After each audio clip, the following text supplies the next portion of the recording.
Miren, hemos llegado al barrio chino. Vamos a subir al mirador, uno de los edificios más imponentes de toda la Ciudad de México. Por eso es que es tan importante y es y siempre será un ícono. Qué impresión que absolutamente todo lo que veamos es mármol, ¿no? Oigan, miren lo lleno que son estas calles de la Ciudad de México, impresionante. Y es que el Palacio de Bellas Artes es uno de esos sitios que usted no se puede perder en la Ciudad de México, es que no lo puede hacer. Hey, ¿qué muchachos? ¿Cómo están? Espero que estén muy bien. Un día más aquí turisteando por la gran Ciudad de México. O bueno, una noche más aquí turisteando por la gran Ciudad de México. Una ciudad con casi 23 millones de habitantes que no deja de sorprenderme.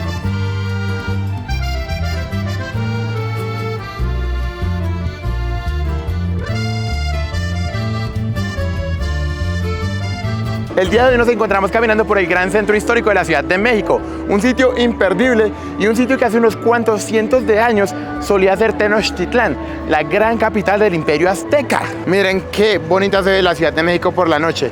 Este aquí es el Parque de la Alameda Central y justo al ladito está Bellas Artes, pero ya vamos para allá.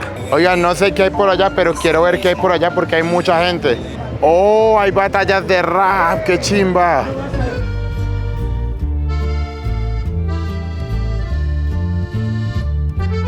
Qué curioso, ¿no? Cómo la gente se llega a reunir para esto. Y es que realmente hoy no tenemos un plan muy bien establecido. Vamos como donde nos lleve el viento. Quiero que la Ciudad de México me sorprenda esta noche. Qué bonito esto, lleno de comercio, lleno de vida. Y ya está tarde. Aquí hay otro grupo de gente, vamos a ver qué es. Ah, es como un payaso. Tienen como que bailarle al otro. ¡Ah! ¿Qué tal esto, muchachos? Increíble la Ciudad de México. Miren qué parque tan bonito. Lleno de esculturas, monumentos, batallas de rap. ¿Qué más? Les voy a botar un dato curioso. Durante el día, cuando hace mucho sol, muchísimo calor, las personas vienen y se meten aquí. Es muy normal ver aquí niños o personas incluso grandes metiéndose para bajarle un poquito a la calor. Qué bonito. Qué lindo. Tremendo sitio que vinimos hoy, ¿no? Y ese es tan solo el comienzo. Y cada vez llega más y más gente a esta clase de eventos. ¿Qué comunidades tan diferentes? Aquí concurso de perreo y allá batallas de rap.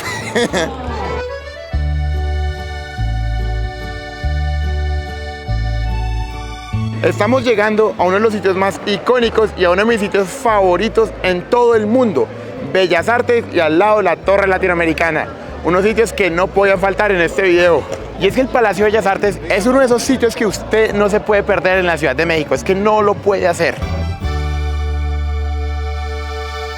Como un dato curioso, desde su construcción Bellas Artes se ha hundido más de 4 metros y esto es debido a que la Ciudad de México se construyó donde antes quedaba un lago, el lago Texcoco.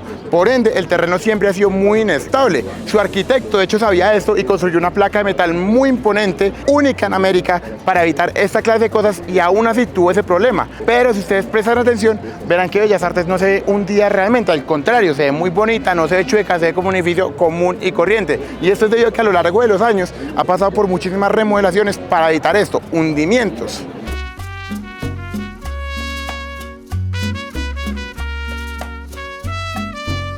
De hecho, como un dato curioso, al comienzo en Bellas Artes no habían estos escalones de aquí. Al comienzo la entrada llegaba a rozar con este piso. Sin embargo, como a lo largo de los años se ha ido renovando y se pusieron estructuras para evitar hundimientos, se levantó. Por eso es que tiene esas escaleras ahí. Miren, hasta las columnas de afuera están hechas en mármol. Absolutamente todo este edificio lo es. Qué único, qué brutal. Y es que esa fue la intención de este edificio desde el minuto 1. Que todo el mundo pudiera poner su ojo en México y decir, wow, México es de lo mejor para la alta alcurnia. Y este sitio no es tan solo bonito por fuera, sino también por dentro. Vamos a entrar.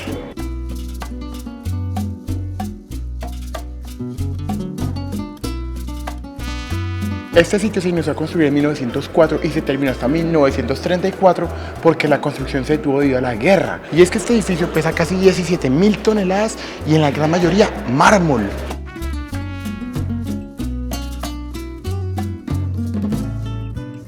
El presentarse en Bellas Artes es uno de los logros más importantes que un artista puede tener, un reconocimiento. Y es que no cualquier persona se puede presentar aquí, solo lo mejor de lo mejor. Y es que aquí en Bellas Artes se han dado algunos de los conciertos más icónicos de todo el mundo. ¿Quién no recuerda el icónico concierto de Juan Gabriel aquí?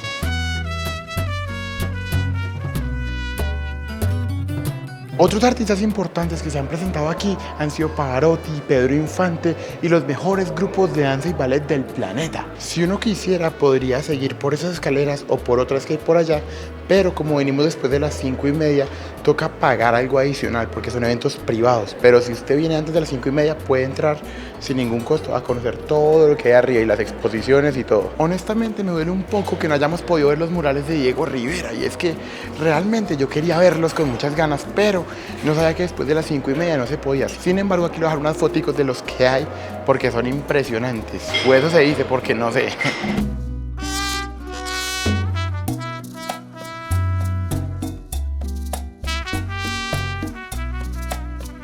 Qué impresión que absolutamente todo lo que veamos es mármol, ¿no? Desde la columna más alta hasta la estructura, hasta el piso, los escalones. Todo es mármol, Dios mío.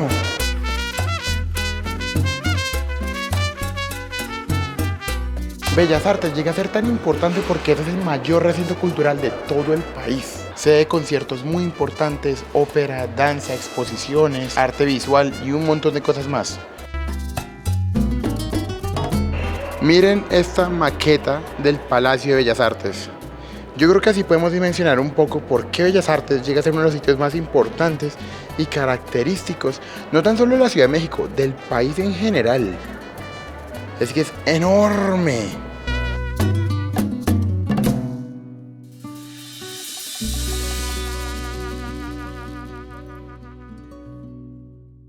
¿Qué les pareció Bellas Artes? ¿Les gustó? A mí la verdad, ese sitio me encanta, un sitio que usted no se puede perder si está por aquí en la Ciudad de México. Pero aún así todavía no es suficiente. Yo siento que la Ciudad de México tiene más para ofrecernos esta noche. Entonces vamos a ver qué más nos encontramos. Esta torre allá me llama mucho la atención, la torre latinoamericana. Yo creo que vamos a subir, vamos. Lo alta que es esa torre. Oigan, miren lo lleno que son estas calles de la Ciudad de México, impresionante. Son mares y mares y mares de gente. Ahorita estamos subiendo hasta el piso 37. Más arriba tomaremos otro elevador que nos va a llevar más alto. Tengo las manos sudadas. Llegamos al piso 37. Ahora tenemos que coger el otro. La Torre Latinoamericana es uno de los rascacielos más imponentes de la Ciudad de México y también es todo un ícono porque este sitio es una obra de la ingeniería. ¿Pero por qué es una obra de la ingeniería? Y es que durante muchísimos años esta torre logró ser la más alta de toda Latinoamérica. Aquí también hay una clase de comedor, por si ustedes quieren venir, comerse algo, lo pueden hacer. Bueno, parece que llegamos ahora sí a un restaurante y al mirador.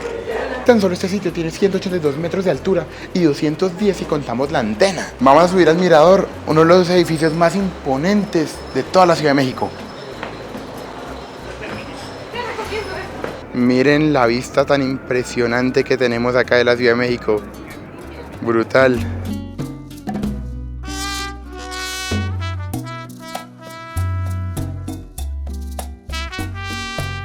Y allá está Bellas Artes, como una hormiga. Y es que el hecho de hacer un rascacielos con estas magnitudes, más de 200 metros, era impensable, especialmente en una zona sísmica en los años 50. Y es que nadie se atrevió a hacer tal hazaña. Construir un rascacielos tan alto en una zona de sismos, impensable. Este fue el primer edificio de todo el mundo en construirse una estructura completamente antisismos. Literalmente la Torre Latinoamericana fue un pionero en estructuras antisísmicas. Por eso es que es tan importante y es y siempre será un ícono. Esta torre resistió temblores muy fuertes, el de 1957, el de 1985, el de 2017, sin ningún problema. Estamos hablando de temblores que destruyeron miles de hogares y esta torre con 44 pisos resistió sin ningún problema. Esta torre se construyó para ser la sede principal de la Latinoamericana Seguros. De ahí tiene su nombre, la Torre Latinoamericana. Y la gran mayoría de este edificio está compuesto de oficinas. Díganme si esto no es impresionante. Ciudad de México no deja de sorprendernos. Su estructura, aunque es ligera porque está hecha de acero y cristal, es muy resistente y nos lo ha demostrado. No puse nada, no tengo dinero, solo estaba haciendo eso para el video.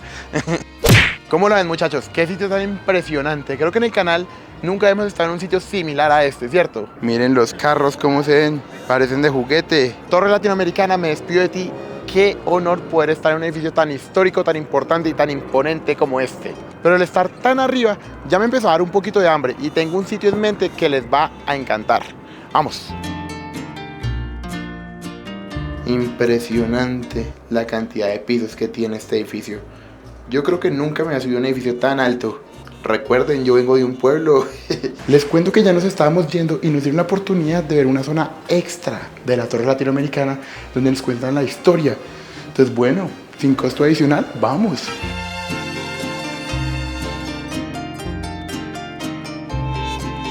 Así se vería Tenochtitlán en 1519 y ahí estaría la ubicación de la Torre Latinoamericana. Compárela con el Gran Templo. Qué impresión que la Ciudad de México se construyó sobre un lago enorme, ¿no? Lo he dicho muchas veces, pero es que me sigue impresionando. Todas estas piezas arqueológicas las encontraron durante la excavación para construir la Torre Latinoamericana. Qué impresionante. Pero es que esto en México es una realidad. Donde usted excave tiene que tener mucho cuidado porque muy probablemente usted vaya a encontrar piezas arqueológicas de cientos de años con un valor invaluable. Así lucía la Ciudad de México en 1628 y así se vería la Torre Latinoamericana en comparación a todo lo que había. Así se vería en 1856 y la Torre Latinoamericana seguiría imponiendo su dominio. Este museo está bien interesante, bien bonito. No me lo esperaba, pero igual qué agradable sorpresa. Creo que lo que más me gusta de este museo es que está lleno de fotos originales de hace muchísimo tiempo. El Zócalo en 1860. No tan solo en este museo se habla de la Torre Latinoamericana, sino que se habla en general de todos los monumentos importantes de la Ciudad de México. Miren, Bellas Artes en su construcción. Columnas de edificios aledaños, cómo quedaron después del terremoto del 85.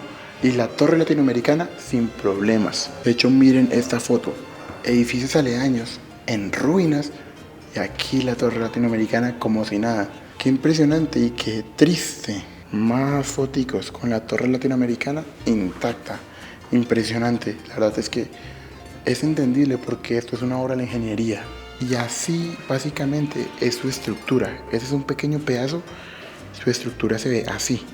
Bueno, ahora sí vamos a comer alguito. ¡Qué gran experiencia!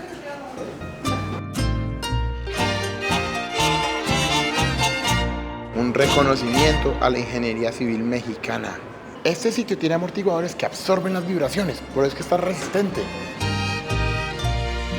Como ya empezó a hacer frío aquí en la Ciudad de México, tocó ponernos nuestro ponchito, el oficial. ¿Cómo lo ven? Me lo compré hace poquito y está bien bueno, ¿no? Bailando, bailando. Miren, hemos llegado al barrio chino. ¿Cómo sabemos? Pues obviamente por la gran puerta. Y es que miren, todo de aquí en adelante está en chino. Chequense esto, hasta las materas traen cosas en chino. ¿Quién sabe qué era eso? Pero bueno, que es chino, es chino. Aquí están ya los leones en piedra. Lindo. Como ya vine bien tarde, la verdad es que no alcancé a coger nada, pero usualmente es así. Decoradito, todo en chino, mucha comida asiática, muchísimo asiático. Pero como ya está un poco tarde, no alcancé a coger nada abierto.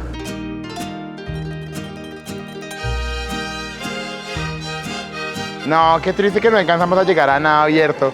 Pero por lo menos les mostré un poquito de lo que es el barrio chino en general. Vamos a hablar de la historia por lo menos, ¿sí o no?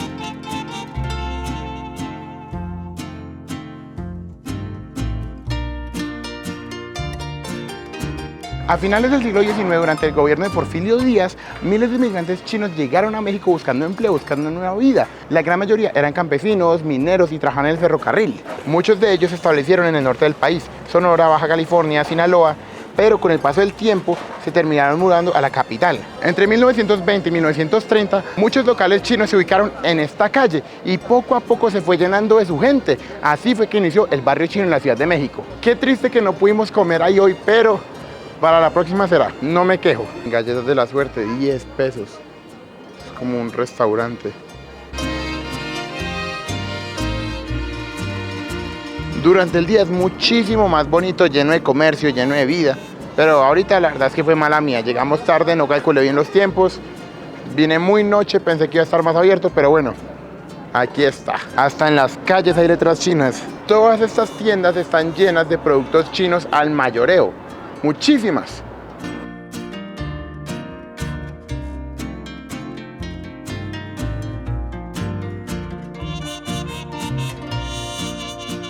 Bueno, y con eso vamos a llegar a la conclusión de este video. Quiero que me dejen aquí en los comentarios qué le pareció este tour nocturno por la Ciudad de México.